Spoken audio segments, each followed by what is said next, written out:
Gənc həkim Nurlan Əliyevanın qəfil vəfat etməsi ilə bağlı yaxın rəfiqəsi Mehriban Hüseynova danışıb. O bildirib ki, mərhumun bronxil asması olub və dekabrın 29-u gecə saatlarında halı qəfil pisləşib. Bildiyim qədər arıqlamaq üçün dərmanlar qəbul edirdi.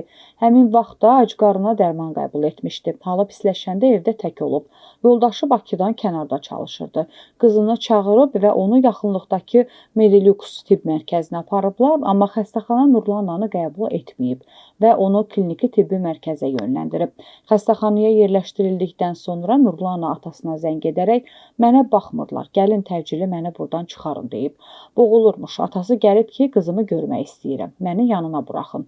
Buraxmayıblar ki, olmaz, xəstəyə sistem keçirilir. 30-u səhər keçinib. Hüseynova deyib ki, Nurlan Əliyeva öz əmisi oğlu ilə evli olub. 42 yaşı vardı. Çox həyatsevər, pozitiv bir xanım idi.